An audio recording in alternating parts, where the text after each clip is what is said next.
अस्सलाम वालेकुम वरहमतुल्लाहि वबरकातुह। मैं हूँ जुनैद सईद नदवी और आप देख रहे हैं बड़ा इंग्लिश सेंटर, आपका अपना प्यारा चैनल जहाँ पर आप सीख रहे हैं इंग्लिश और आप डेवलप कर रहे हैं अपनी स्किल को, अपने ट्रस्ट को, अपने डिज़ायर को, अपने जो डिटर्मिनेशन है आप उसको विंग्स दे रहे हैं।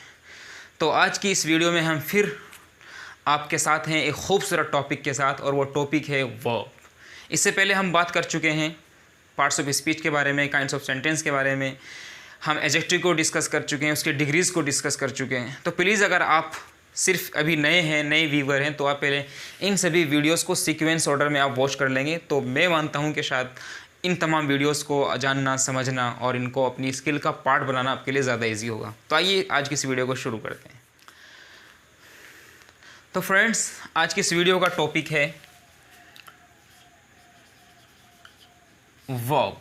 ठीक है, पार्ट्स ऑफ स्पीच को जब हमने डिस्कस किया था, हमने बोला था कि 8 पार्ट्स ऑफ स्पीच होते हैं, नाउन, प्रोनाउन, एडजेक्टिव। चौथे नंबर पर आता है वर्ब। इसी को बोलते हैं हम क्या, फ़ैल। इसी को क्या बोलते हैं, फ़ैल बोलते हैं। ठीक है ना। तो जब हम आपसे डिस्कस कर रहे थे कि एक वर्ब को, जो कि चौथे नंबर पर आता है, एक वर्ब को हम क्या बोलते हैं, इसका अगर निकनेम की बात करेंगे, इसी को हम बोलते हैं सेइंग वर्ड। सेइंग वर्ड, या फिर हम कह सकते हैं एक्शन वर्ड। ठीक है, तो वर्ब यानी सेइंग वर्ड या फिर एक्शन वर्ड। एक्चुअली करता क्या है ये कि वर्ब यानी एक ऐसा वर्ड होता है जो किसी एक्शन को रिप्रेजेंट करता हो, किसी एक्शन को एक्सप्रेस करने के लिए इस वर्ड को इस्तेमाल किया गया हो। तो आप इसकी डेफिनेशन लिखेंगे, मैं डिक्टेट कर रहा हूँ यहाँ पर। Verb is a word. Verb एक ऐसा वर्ड है, मैं लिख भी देता हूँ।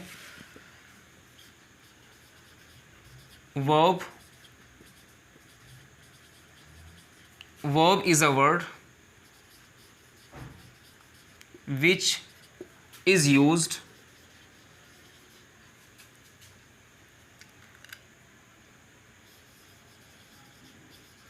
for an action। ठीक है ना। वर्ब एक ऐसा वर्ड है विच इज़ यूज, जो इस्तेमाल किया जाता हो फॉर एन एक्शन, एक एक्शन के बारे में। ठीक है ना, फॉर एन एक्शन। इसके बाद एक चीज़ और ऐड कर सकते हैं, और स्टेट के बारे में। स्टेट का मतलब किसी चीज़ के बारे में कोई स्टेटमेंट होता है, उसकी कोई हालत होती है। ठीक है ना, कोई स्टेट होता है। एग्जाम्पल से बात समझ में आएगी। एग्जाम्पल ले लेते हैं, जैसे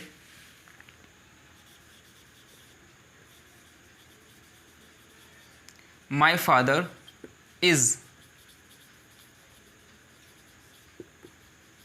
टीचिंग मी। ठीक है ना, मेरे फादर मुझे पढ़ा रहे हैं। दूसरी तरह आप बोल सकते हैं दिस इज अ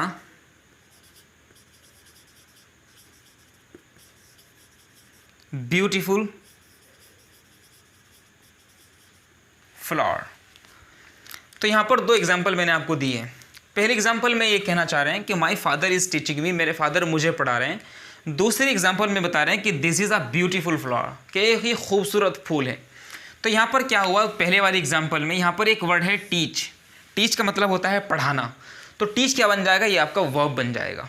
दूसरे सेंटेंस में, दूसरे एग्जाम्पल में अगर आप देखेंगे, यह है this is a beautiful flower. तो यहाँ पर क्या है, यानी फूल के होने को बता रहे हैं कि एक फूल है, खूबसूरत फूल है। तो यहाँ पर जो इज़ है ये बन जाएगा आपका क्या, आपका जवाब होगा वर्ब। तो सीधी सी बात होती है कि वो वर्ड जो किसी एक्शन के लिए, किसी स्टेट के लिए अगर यूज़ किए गए हों, उसी को हम बोलते हैं वर्ब। ठीक है ना। काफ़ी सारे यहाँ पर वर्ब हो सकते हैं, जैसे आप एग्जाम्पल के तौर पर आप नोट कर सकते हैं, जैसे डू मिस करना, कम मिस आना, डिग मिस खोदना, लाफ मिस हंसना, स्टैंड मिस खड़े होना, सिट मिस बैठना, वीप मिस रोना। इसी तरह से टीच मिस पढ़ाना, रीड मिस पढ़ना,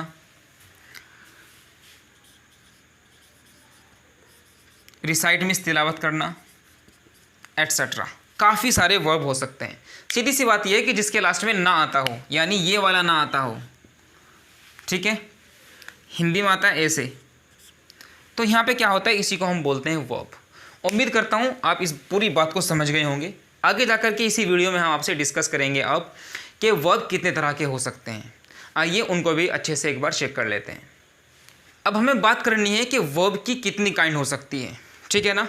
तो आप एक टाइटल डालेंगे, verb and its types, verb and its types, verb और इसकी किस्में। इसका क्या मतलब बनता है, यानी फ़ैल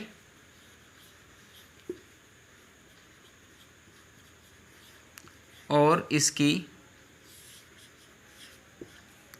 किस्में, इसका यह मतलब बनता है। जैसे हम अरबी ग्रामर में डिस्कस करते हैं, एक फ़ेल लाजिम होता है, एक फ़ेल मुताद्दी होता है, इसी तरह इंग्लिश में भी होता है। तो आप यहाँ पर लिखेंगे there are two types of verb. Verb की दो टाइप्स होती हैं, टू टाइप्स होती हैं, ठीक है ना। There are two types of verb, क्या है कि वर्ब की दो टाइप्स होती हैं, दो किस्में होती हैं। पहला है आपका जिसको हम बोलते हैं ट्रांजिटिव वर्ब, और दूसरे नंबर पर आता है जिसको हम बोलते हैं इनट्रांजिटिव वर्ब।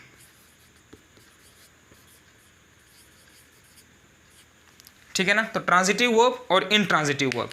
अगर आप ट्रांजिटिव वर्ब की बात करेंगे, इसी को हम बोलते हैं फ़ेले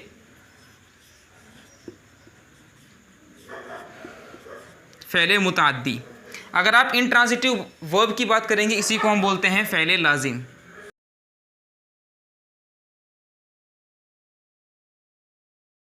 तो हम बोलते हैं ट्रांजिटिव वर्ब को फ़ेले मुताद्दी और इनट्रांजिटिव वर्ब को बोलते हैं फ़ेले लाजिम। सीधी सी बात यह है कि ट्रांजिटिव वर्ब वो वर्ब होता है जो अपनी मीनिंग को कंप्लीट करने के लिए एटलीस्ट एक ऑब्जेक्ट तो चाहता हो। एग्जाम्पल से बात समझ में आएगी। एग्जाम्पल के तौर पर आप लेंगे, जैसे शी इज़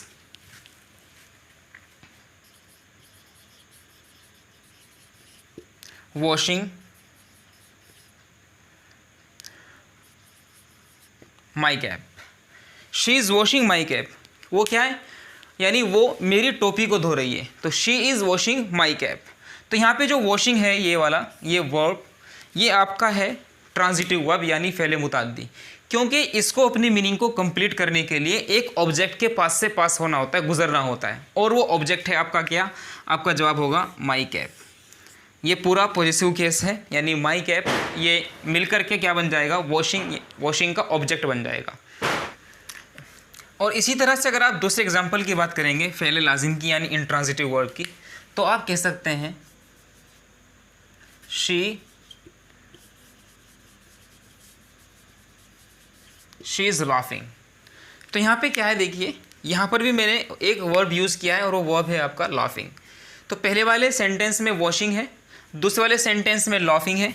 तो यहाँ पर जो पहले वाले सेंटेंस के अंदर जो वर्ब है, ये एक ऑब्जेक्ट को चाहता है, धोना। अगर मैं यहाँ सवाल करूँ शी इज़ वॉशिंग, वो धो रही है, तो सवाल बनता है क्या धो रही है, व्हाट इज़ शी वॉशिंग, वो क्या धो रही है। तो यहाँ पर जवाब निकल के आएगा माई कैप, मेरी टोपी। तो ये माई कैप क्या बन जाएगा, ऑब्जेक्ट बन जाएगा। तो इसने तो अपनी मीनिंग को कंप्लीट करने के लिए एक ऑब्जेक्ट की ज़रूरत को फील किया, एक ऑब्जेक्ट की नेसेसिटी को फील किया। नीचे वाला जो वर्ब है लाफिंग, शी इज़ लाफिंग, वो हंस रही है। तो यहाँ पर अब कोई क्वेश्चन बचता ही नहीं है। अब आप ये नहीं कह सकते क्या हंस रही है, सीधी सी बात है, शी इज़ लाफिंग, वो हंस रही है। तो यहाँ पर क्या है, जो लाफिंग है ये क्या बन जाएगा, यही बन जाएगा आपका एक इनट्रांजिटिव वर्ब, ठीक है ना, यानी फ़ेले लाजिम बन जाएगा।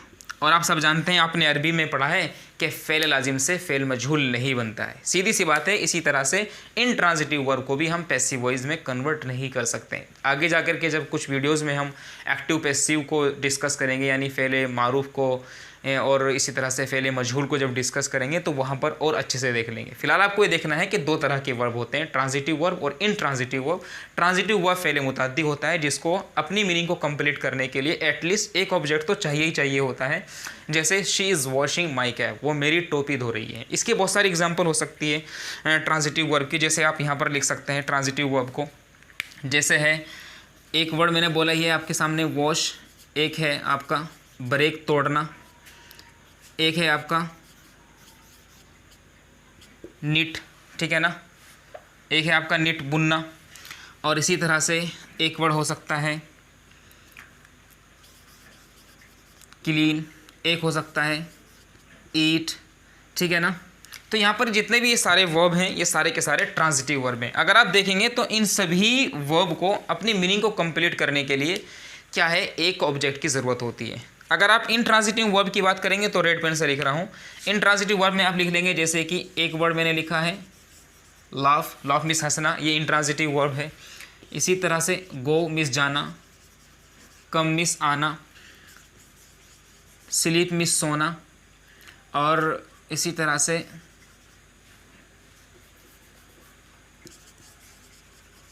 स्टैंड मीन्स खड़े होना, सिट मीन्स बैठना। तो सारे क्या है, ये सारे के सारे जो वर्ब है रेड मार्कर से जो लिखे हैं ये सारे के सारे आपके इंट्रांजिटिव वर्ब हैं। इनको अपनी मीनिंग कंप्लीट करने के लिए ऑब्जेक्ट की ज़रूरत नहीं होती। उम्मीद करता हूँ ये पूरा टॉपिक आपको अच्छे से समझ में आया होगा। समझ में आया तो प्लीज़ हमें लाइक करिए, हमारी इस वीडियो को शेयर करिए अपने दोस्तों और अपने दोस्तों और अपने फ्रेंड्स के साथ में, अपने रिश्तेदारों के साथ में आप इस वीडियो को शेयर कर सकते हैं। चैनल को सब्सक्राइब करके बेल आइकन भी दबा सकते हैं। ठीक है, बहुत बहुत शुक्रिया।